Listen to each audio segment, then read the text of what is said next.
Hi, good morning everyone. I welcome you all to the my channel and आज हम लोग बात करेंगे जो हमारा एक फंक्शन है डेट रिलेटेड डेटेड इफ।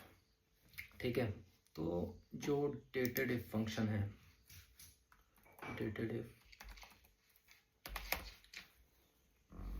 ये जो फंक्शन है डेटेड इफ, ये एक्सेल का अपना फंक्शन नहीं है, बल्कि इसको एक्सेल ने लोटस 123 नाम की एक स्प्रेडशीट होती थी, लोटस 123 नाम से, तो उससे पिक किया है। तो लोटस 123 क्या था भाई? लोटस 123 एक क्या बोलते हैं, एक स्प्रेडशीट थी जो कि 90 के आसपास काफ़ी पॉपुलर थी। लेकिन जब से एडवांस एक्सेल या एक्सेल कहें, जब से ये आया है मार्केट में, तब से उसकी पॉपुलैरिटी कम हुई और आज की डेट में शायद ही कोई होगा जो लोटस 123 को जानता होगा। तो जब आप डेटेड इफ का यूज़ करेंगे एक्सेल में, तो इसका ना सिंटेक्स आपको दिखता नहीं है, बिकॉज ये अपना फंक्शन नहीं है, तो इस वजह से। तो इसमें लोटस 123, तो 123 का क्या मतलब है? 1 का मतलब होता है इसमें, 1 का मतलब स्प्रेडशीट, 2 का मतलब होता है इसमें guess what, chart and graph, और एक जो होता है तीसरा बेसिक डेटाबेस ऑपरेशंस। ठीक है, बेसिक डेटाबेस ऑपरेशन, तो ये होता है लोटस 123 का मतलब। तो अभी तो है नहीं ये लोटस 123, तो अभी हमने एक्सेल में इसको ले लिया है। तो हमारे पास आज एक डेटा सेट है, डेटा सेट है हमारे पास, कस्टमर डेटा, कस्टमर्स नाम की टेबल है, और इसमें नंबर ऑफ़ रिकॉर्ड्स की मैं बात करूँ तो 18,000 के अप्रॉक्स रिकॉर्ड्स है इसमें। ठीक है, जिसमें कि नाम है, डेट ऑफ बर्थ है, मैरिटल स्टेटस है, ये सब चीज़ें हैं। लेकिन अभी मेरे को कुछ नहीं चाहिए। अभी मेरे को, जैसे मेरे मैनेजर ने काम दिया है कि भाई मुझे ये देखना है कि हमारे कस्टमर जो हैं उनमें से कितने कस्टमर्स हैं जो आज की डेट में 60 साल को पार कर चुके हैं या तो 60 साल के हैं। तो इस चीज़ को निकालने के लिए पहले मेरे को निकालना पड़ेगा, एक तो मेरे पास डेट ऑफ बर्थ है तो वहाँ से मैं कैलकुलेट कर सकता हूँ, राइट। लेकिन और डिफरेंस जो एंड डेट होगी वो आज की डेट होगी, जो कि करंट डेट होगी। तो सबसे पहले हम लोग अब ईयर निकालते हैं कि कितने ईयर हुए हैं इसको, और उसके बाद से मंथ और डे भी निकालेंगे, और उससे हम एक कंप्लीट एज बनाएंगे जो जो बिल्कुल परफेक्ट और एग्जैक्ट एज हम कह सकते हैं। ठीक है, डेटेड फंक्शन का यूज़ हम एग्जैक्ट जो डेज का डिफरेंस होता है उस चीज़ को निकालने में करते हैं, या किसी का रिटायरमेंट एज निकालने के लिए, ये सब चीज़ें निकालने के लिए भी कर सकते हैं। तो यहाँ पे मैं ईयर निकालूंगा।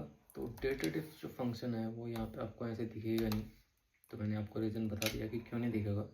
अब इसमें जो पैरामीटर पास होते हैं, वो सबसे पहला जो पैरामीटर है वो पास होता है आपका स्टार्ट डेट। तो स्टार्ट डेट क्या है? स्टार्ट डेट है मेरे पास यहाँ पे बर्थ डेट नाम का कॉलम, तो बर्थ डेट मैं सिलेक्ट करूँगा।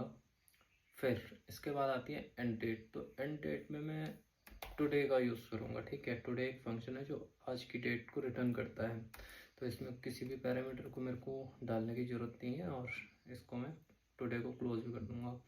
फिर इसमें लास्ट जो पैरामीटर आता है वो आता है यूनिट्स का, कि यूनिट्स में कि आपको जो डिफरेंस चाहिए इन दोनों का, वो डेज में चाहिए, मंथ में चाहिए, या ईयर में चाहिए। तो अभी मेरे को ईयर में चाहिए, तो उसके लिए कोड होता है वाई। ओके, वेट, यहाँ पे कोड होगा वाई, तो मैं एंटर करूँगा तो ये आ गया डिफरेंस 59। तो 59 इसकी करंट एज है, लेकिन 59 तो इसकी एज हो गई। तो अब आपको जैसे यहाँ पे 4th मंथ है, ठीक है, 1966 का। तो कुछ महीने भी होंगे क्योंकि 8वां महीना है। तो अब मैं ये निकालूंगा कि 59 ईयर, इतने मंथ और इतने दिन इसको हो चुके हैं, इसकी जो करंट एज है। तो मैं इसके लिए भी सेम डेटेड इफ का यूज़ करूँगा। और फर्स्ट पैरामीटर हमारा हो गया डेट ऑफ बर्थ, फिर टुडे, क्लोज, और इसका जो यूनिट है वो है हमारा YM, ईयर मंथ। ओके, तो इसको करेंगे क्लोज। तो ये आ गया 4 मंथ एंड डेज। अगेन मैं डेटेड इफ का यूज़ करूँगा और same again wait, dated if का यूज़ करूँगा। स्टार्ट डेट ये हो गई, एंड डेट मेरी टुडे, और जो इसका यूनिट है वो होगा MD, month, date, days. Okay, तो जो ये इसकी एक्सैक्ट एज है वो है मिस्टर जॉन यांग की 59 ईयर 4 मंथ एंड 18 डेज। तो इस चीज़ को मैं यहाँ पे कॉन्केट कर सकता हूँ, और मैं कर रहा हूँ M% का यूज़, बिकॉज ये मेरा थोड़ा फेवरेट है M%। सो इसलिए यहाँ पे मैं करूँगा ईयर, फिर and 4 and okay, so month, फिर करेंगे एंड डेज। ओके, डेज, और इसको क्लोज।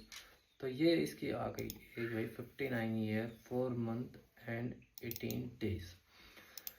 तो गाइज इस टाइप से हम डेटेड इफ का यूज़ करते हैं, और आसान फंक्शन है। और अगर आप इस चीज़ को सेम गूगल शीट में भी करते हैं तो गूगल शीट में वो पैरामीटर आपको शो करता है, लेकिन एक्सेल में ये चीज़ जो पैरामीटर है उनको शो नहीं करता है। तो ये एक डेटेड फंक्शन की मैंने बात की। अगर आपको आगे किसी भी फंक्शन को जानना है, और या तो आपको और एक्सप्लेनेशन चाहिए इस चीज़ की कि ये काम कैसे करता है, या कोई भी फंक्शन एडवांस एक्सेल में कोई भी फंक्शन हो, कोई टॉपिक हो जो आपको जानना हो, लाइक सेल रेफरेंसिंग कैसे होता है, लुकअप फंक्शन कैसे वर्क करते हैं, टेक्स्ट फंक्शन कैसे वर्क करते हैं, तो आप कमेंट बॉक्स में बताइए।